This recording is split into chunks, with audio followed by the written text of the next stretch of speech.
আসসালামু আলাইকুম। আজ আপনাদের সামনে তৈরি করে দেখাবো চিকেন টিকিয়া কাবাব। মাত্র এক টুকরা চিকেন এবং 1 কাপ মসুরের ডাল দিয়ে ঘরে থাকা সামান্য কিছু উপকরণ দিয়ে তৈরি করে দেখাবো এই চিকেন টিকিয়া কাবাব। দেখুন, আমি প্রথমে এখানে একটা মুরগির ব্রেস্ট পিস নিয়ে নিয়েছি। আমি এখানে 1 টুকরা ব্রেস্ট পিস নিয়েছি, হাড় ছাড়া আমি শুধু মাংসটা নিয়েছি। আর এগুলোকে আমি একটু ছোট ছোট পিস করে কেটে নিয়েছি।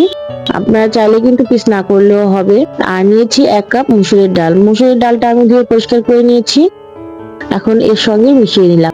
এই যে চিকেনটা আমি একটু ছোট ছোট করে নিয়েছি, আপনারা চাইলে কিন্তু এটাকে একটা বেশ পিস আস্ত দিয়ে দিতে পারেন। কিছু গরম মশলা দিয়ে দেবো, দিয়ে দিচ্ছি একটা দারচিনি, একটা বড় এলাচ, কালো এলাচ যেটাকে বলে, 3টা সবুজ এলাচ আর কিছু লবঙ্গ এলাচ, দিয়ে দিলাম 1/2 চামচ আদার পেস্ট, 1/2 চামচ রসুনের পেস্ট এবং দিয়ে দেবো 1/2 চামচ জিরার পেস্ট। এগুলি দিয়ে আমি দিয়ে দেবো কিছু শুকনো উপকরণ। আমি এখানে টেস্ট অনুযায়ী একটু লবণ দিয়ে দিলাম, দিয়ে দেবো 1/2 চামচের একটু বেশি হলুদের গুঁড়া, 1 চামচ লাল মরিচের গুঁড়া, মরিচটা আপনারা আপনাদের টেস্ট অনুযায়ী দিবেন, 1 চামচ ধনিয়া গুঁড়া, আর দিয়ে দেবো 1 চামচ শাহি গরম মশলার গুঁড়া। গরম মশলার গুঁড়াটা স্কিপ করবেন না, এটা অবশ্যই দিবেন। এখন দিয়ে দিচ্ছি একটা তেজপাতা, মাঝখান থেকে আমি কেটে দিয়েছি। দিয়ে দেবো সামান্য পরিমাণে কিছুটা তেল। আমি এখানে সাদা তেল দিয়েছি, অবশ্যই এখানে সাদা তেলটা ব্যবহার করবেন। দিয়ে দেবো 1/2 কাপ পেঁয়াজ কুচি। পেঁয়াজ কুচিটা অবশ্যই একটু বেশি করে দিবেন। আর এখানে দিয়ে দেবো আমি পরিমাণ মতো পানি। আমি যেহেতু এখানে মসুরের ডাল এবং চিকেন ব্যবহার করেছি, এটা কিন্তু খুব বেশি পানির প্রয়োজন হবে না, খুব দ্রুতই কিন্তু এটা সেদ্ধ হয়ে যাবে।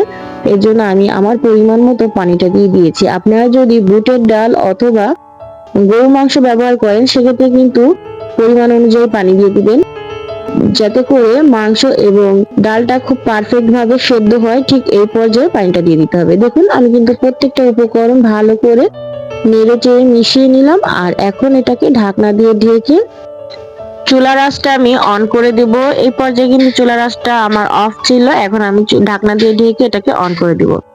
হাই হিটে 5 মিনিট রান্না করার পরে দেখুন এটাতে কিন্তু বলক চলে এসেছে। আর এখন আমি এটাকে সামান্য একটুখানি নেড়ে চেড়ে দিব। এটাকে নেড়ে চেড়ে একদম মিডিয়াম হিটে করে দিব। আমি এখন কিন্তু আমি আর হাই হিটে রান্না করব না, আমি এটা মিডিয়াম হিটে রান্না করে ডাল এবং চিকেনটাকে খুব সুন্দর করে সেদ্ধ করে নিব। আপনারা যদি এখানে ছোলা বুটের ডাল অথবা গরু মাংস দিয়ে রান্না করেন, সেক্ষেত্রে চুলার আঁচটা একদম লো করে দিবেন। লো করলে খুব দ্রুতই ডাল এবং গরু মাংসটা কিন্তু সেদ্ধ হয়ে যাবে। দেখুন, আরো 10 মিনিট পরে চলে এসেছি। এই পর্যায়ে কিন্তু আমার এখানে ডাল এবং যে চিকেনটা ছিল ওটা কিন্তু সেদ্ধ হয়ে গেছে। এরপর যে আমি যে গরম মশলাগুলো এখানে শুকনানোর জন্য ব্যবহার করেছিলাম, ওটা আমি তুলে ফেলবো, কারণ খাওয়ার টাইমে এগুলো দাঁতের নিচে পড়লে কিন্তু খেতে খুবই অস্বস্তি বোধ হয়। এই জন্য এগুলোকে তুলে ফেলতে হবে।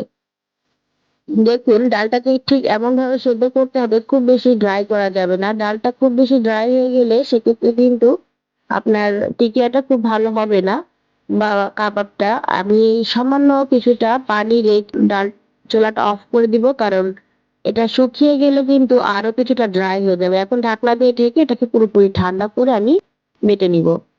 আমি কিন্তু এখানে ডালটাকে দেখুন পেস্ট করে নিয়েছি। আর আমার এখানে কিন্তু ডালটা বেশ অনেকটাই, যখন ঠান্ডা হয়ে গেছিল তখন কিন্তু আরো অনেকটা ড্রাই হয়ে গেছিল। আমি এটা ব্লেন্ডারে পেস্ট করে নিয়েছি, আপনারা চাইলে কিন্তু শিলপাটাতেও করে নিতে পারেন। যখন ডালটা সামান্য একটু গ্রেভি থাকতে চলাটা অফ করে দিবেন, তখন কিন্তু এইভাবে আপনি ব্লেন্ডারে খুব সুন্দর করে পেস্ট করে নিতে পারবেন। খুব বেশি ড্রাই হলে এটা ভালো করে পেস্ট করা যায় না। এ পর্যায়ে ডালের ভেতরে আমি কিছু উপকরণ দিব। দেখুন, দিয়ে দিচ্ছি 1 কাপ পেঁয়াজ কুচি। আমি এখানে পেঁয়াজ কুচিটা দিয়েছি, আপনারা চাইলে কিন্তু এখানে পেঁয়াজ বেরেস্তা দিতে পারেন, সেক্ষেত্রে কিন্তু খুব সুন্দর একটা ফ্লেভার পাবেন। দিয়ে দিচ্ছি 2টা কাঁচামরিচ। আমি এখানে আমার পছন্দ অনুযায়ী 2টা কাঁচামরিচ ছোট ছোট কুচি করে দিয়ে দিয়েছি। দিয়ে দেবো কিছু ধনিয়া পাতা। আমি এখানে 1/2 কাপের মতো ধনিয়া পাতা দিয়ে দিয়েছি। এই টিকিয়াতে ধনিয়া পাতা দিলে খুব সুন্দর একটা স্মেল আসে, অবশ্যই ধনিয়া পাতাটা দেওয়ার চেষ্টা করবেন। আর দিয়ে দেবো এখানে ভাজা জিরার গুঁড়া। আমি এখানে 1.5 চামচের মতো ভাজা জিরার গুঁড়া দিয়ে দিয়েছি। আর দিয়ে দেবো আমি এখানে গরম মশলা গুঁড়া, 1.5 চামচ গরম মশলা গুঁড়াও আমি এখানে দিয়ে দিয়েছি। দিয়ে দেবো 2 টেবিল চামচ টমেটো কেচাপ। আমি এখানে টমেটো কেচাপ ব্যবহার করেছি খুব সুন্দর একটি ফ্লেভারের জন্য। দিয়ে দিলাম 1.5 চামচের মতো গাওয়া ঘি। অবশ্যই ঘিটা কিন্তু আপনাকে ব্যবহার করতেই হবে, ঘিটা দিলে খুব সুন্দর একটা শাহি ফ্লেভার আসে, খেতেও চমৎকার লাগে। এখন দিয়ে দেবো আমি একটা ডিম। এই ডিমটা দিয়ে আমি খুব ভালো করে হাতের সাহায্যে এটাকে মেখে নিব।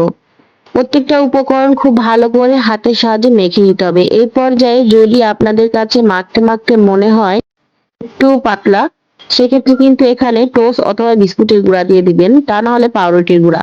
আমি কিন্তু এখানে কিছুটা টোস্টের গুঁড়া দিয়ে দিয়েছি, ওটা স্কিপ হয়ে গেছে। আর এখন দেখুন আমি এটাকে হাতের সাহায্যে একটা শেপ দিয়ে দিচ্ছি।